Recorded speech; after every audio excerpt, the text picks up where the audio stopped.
तो हेलो दोस्तों, आपकी इतनी डिमांड के ऊपर मैं लेके आ चुका हूँ RUHS BSc नर्सिंग के बायो के टॉप 50 फाइनल MCQs जो कि एग्ज़ाम में ऐसे कैसे छपने वाले हैं। तो अपना पिछले वाला चैनल यूट्यूब ने किसी कारण से सस्पेंड कर दिया, तो ये नया चैनल बनाना पड़ा। तो मैं आशा करता हूँ कि आप इस चैनल को सब्सक्राइब करेंगे। और आज बिना टाइम वेस्ट किए मैं आपकी क्लास को स्टार्ट करता हूँ। तो मैं हूँ science injector. Let's start science injector in your blood. तो आज वही MCQs देखेंगे जो एग्ज़ाम की दृष्टि से बहुत ज़्यादा इंपॉर्टेंट है। तो बिना टाइम वेस्ट किए चलिए शुरू करते हैं। तो देखते हैं। तो पहला क्वेश्चन दिया है, नारियल में कैसा परागण पाया जाता है। 4 ऑप्शन दिए हैं इसने। वायु परागण पाया जाता है, जल परागण पाया जाता है, कीट परागण पाए जाते हैं, उपरोक्त सभी पाए जाते हैं। तो आपको इसमें ज़्यादा सोचने की ज़रूरत नहीं है। इसका आंसर होने वाला है ऑप्शन ए। यानी आपको पता है नारियल में कैसा परागण पाया जाएगा, वायु परागण पाया जाएगा। तो अगले क्वेश्चन की तरफ चलते हैं। अगला क्वेश्चन बहुत ही शानदार क्वेश्चन है। पादप जगत का सबसे कठोरतम पदार्थ कौन सा है। तो आपको पता है पादप जगत का सबसे कठोरतम पदार्थ कौन सा है। लिग्निन है, स्पोरोपोलिनिन है, सेल्यूलोज है या पैक्टिन है। तो आपको पता है जो स्पोरोपोलिनिन आता है वो पाया जाता है किसके ऊपर, परागकण के बाह्यचोल के ऊपर, जो कि बहुत ही कठोर पदार्थ होता है। और यही पादप जगत का सबसे कठोरतम पदार्थ भी माना जाता है। तो ऑप्शन नंबर बी बिल्कुल सही हो जाएगा। आगे चलते हैं। अगला प्रश्न अपने को दिया गया है, नारियल में नारियल पानी क्या होता है। मतलब जो नारियल के अंदर पानी मिलता है वो क्या होता है। बीज होता है, बीज पत्र होता है, भ्रूणपोष होता है, क्या उपरोक्त सभी होते हैं। तो अपने को पता है क्या होता है, मैं बता दूं आपको, होता है स्वतंत्र केंद्र की भ्रूणपोष। तो आज ज़्यादा टाइम वेस्ट नहीं करेंगे क्योंकि एग्जाम बहुत नज़दीक है, तो मैं सीधे आंसर बताऊंगा। आपको इनको नोट डाउन कर लेना है क्योंकि ये क्वेश्चन वही है जो मोस्ट इम्पोर्टेंट है। तो इसका आंसर होने वाला है ऑप्शन सी। यानी जो भ्रूणपोष होता है वो नारियल, जो नारियल पानी होता है वो क्या होता है, स्वतंत्र केंद्र की भ्रूणपोष होता है। आपको याद कर लेना है। तो चलिए अगले क्वेश्चन की तरफ चलते हैं।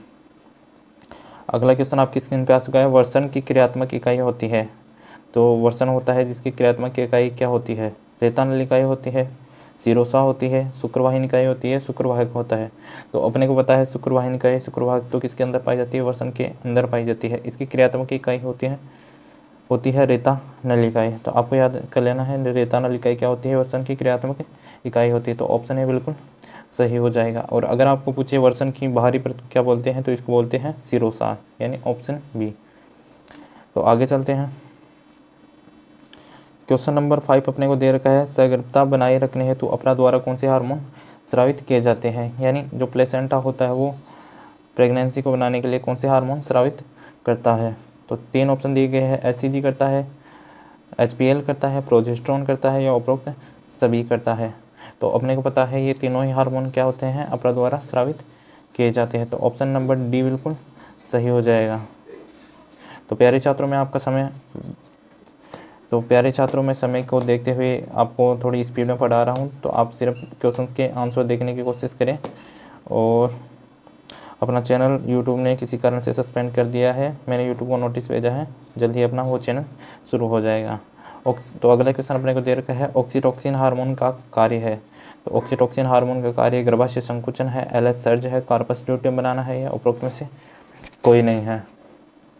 तो अपने को पता है ऑक्सीटोसिन हार्मोन क्या करता है, प्रसव के समय क्या करता है, गर्भाशय संकुचन करता है। तो ऑप्शन ए बिल्कुल सही हो जाएगा। तो आगे चलते हैं। HIV वायरस सबसे पहले क्या नष्ट करता है। तो जब HIV वायरस होता है एड्स के द्वारा, वो सबसे पहले शरीर में प्रवेश करने पर क्या नष्ट करेगा, T लिम्फोसाइट्स को नष्ट करेगा, B लिम्फोसाइट्स को नष्ट करेगा या थाइमस को नष्ट करेगा या उपरोक्त सभी को ही नष्ट करेगा। तो आपको मैं बता देना चाहता हूँ कि HIV वायरस सबसे पहले शरीर में प्रवेश करते ही इसको नष्ट करता है, T लिम्फोसाइट सेल्स होती हैं उनको डैमेज कर देता है। यानी ऑप्शन ए बिल्कुल सही हो जाएगा। आगे चलते हैं। अगले क्वेश्चन में अपने को वैज्ञानिक का नाम पूछा है। असंख्य जनन की खोज किस वैज्ञानिक ने की थी। डार्विन ने की थी, मेंडल ने, ये मेंडल है, विंकलर ने की थी या ल्यूवन हॉक ने की थी। तो 4 ऑप्शन दिया है अपने को। तो अपने को जाना होगा विंकलर की तरफ, यानी जो विंकलर नामक वैज्ञानिक थे उसने असंख्य जनन की खोज की थी। यानी ऑप्शन सी बिल्कुल सही हो जाएगा। तो आगे चलते हैं। अगला क्वेश्चन स्क्रीन पर आ चुका है। अगला क्वेश्चन है, हार्मोन मोचक IUD का उदाहरण है।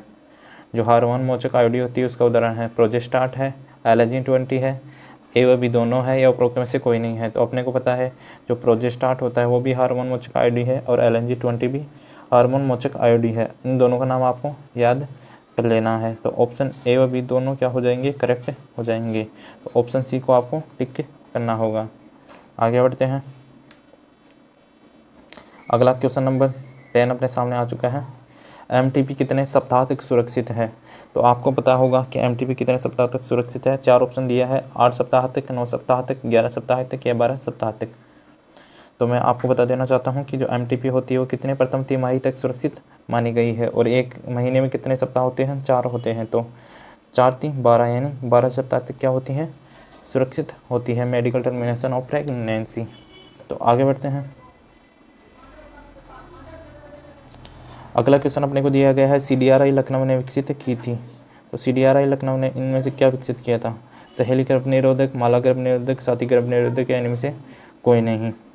तो मैं आपको बता दूं सीडीआरआई लखनऊ यानी सेंट्रल ड्रग रिसर्च इंस्टीट्यूट जो लखनऊ है, उन्होंने भारत की पहली सहेली नामक गर्भ निरोधक विकसित की थी। तो ऑप्शन ए बिल्कुल सही हो जाएगा। आगे बढ़ते हैं। तो अपने पास अगला क्वेश्चन आ चुका है, डाउन सिंड्रोम का कारण क्या होता है? तो डाउन सिंड्रोम का कारण के लिए 4 ऑप्शन दिया गया है। 2n+1 होता है, n++1 होता है, x-1 होता है या 2n+1 हो जाता है यानी एकाधिकता हो जाती है किसमें, 21वें गुणसूत्र में। तो मैं बता दूं आपको ऑप्शन नंबर डी बिल्कुल सही होने वाला है। डाउन सिंड्रोम में क्या होता है, 21वें गुणसूत्र में त्रिसूत्रता या एकाधिकता हो जाती है। तो ऑप्शन नंबर डी बिल्कुल सही हो जाएगा। आगे बढ़ते हैं। अगला क्वेश्चन दिया है, डीएनए फिंगरप्रिंट के जनक है। तो डीएनए फिंगरप्रिंट के जनक कौन है? एलेक्स जेफरी है, डार्विन है, क्रिक है या लेमार्क है?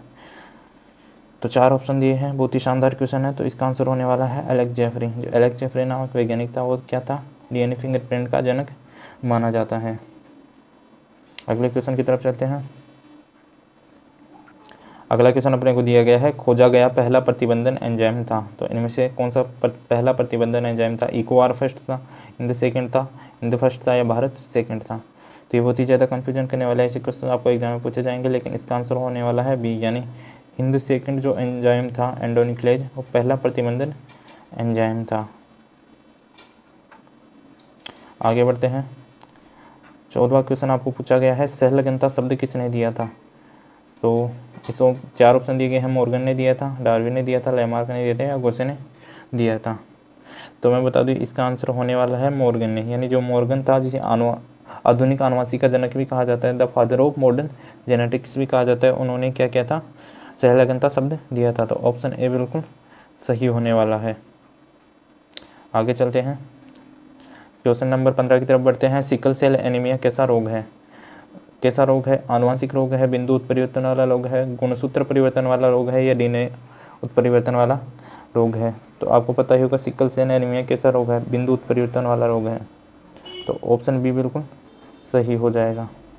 तो दोस्तों किसी कारण से मुझे ये वीडियो स्किप अभी करनी पड़ेगी क्योंकि मेरे फ़ोन का स्टोरेज अभी फुल हो रहा है और मैं रिकॉर्ड फ़ोन से ही कर रहा हूँ।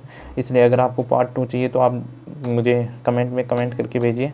मैं जल्दी आपके लिए वीडियो दूसरी तैयार करके अभी बना रहा हूँ।